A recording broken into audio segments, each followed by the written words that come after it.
Do you think that lies are sometimes really necessary to keep a relationship going? If well told. No, I think ultimately the only relationships worth having are based on truth, and I think we only get deeper into trouble the more we try to shade our versions of the truth.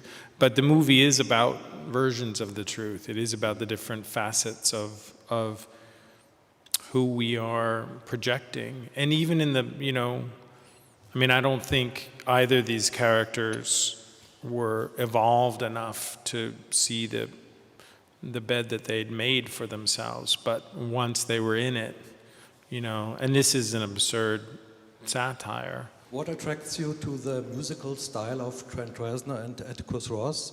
And whom would you choose when they are not available, and why?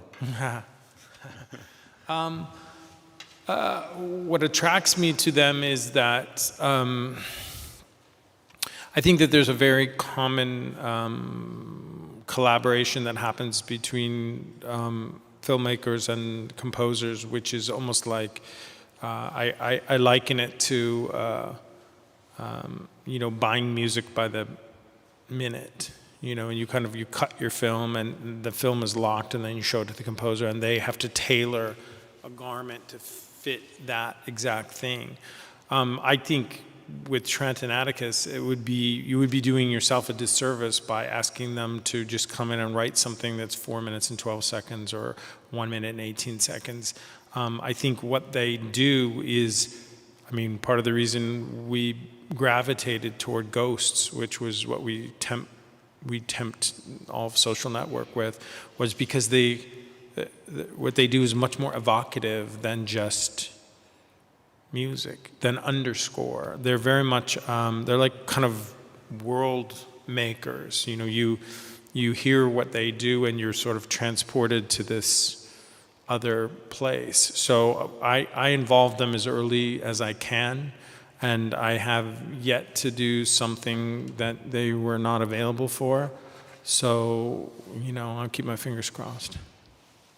I think Gillian has a very, very interesting kind of prurient interest in what people are at behind bedroom doors, or what's happening at the end of the cul-de-sac. She is interested in what other people are up to, and it's very, it's not unlike, Rear Window. It's just, she has that kind of, but I think she found a really interesting modern exploration of that by saying, okay, if this thing did happen, and this disappearance, which has far greater ramifications than just, a beautiful woman goes missing.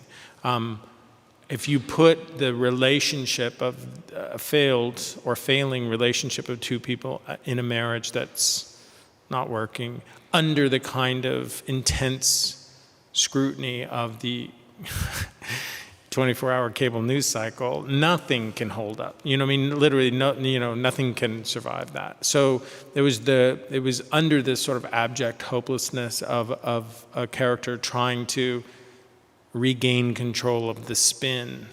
And that's why we needed Ben Affleck, because he not only knows firsthand the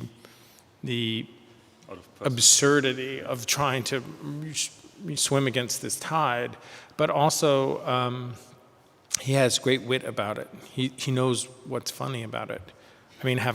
Having it now at a pretty healthy distance.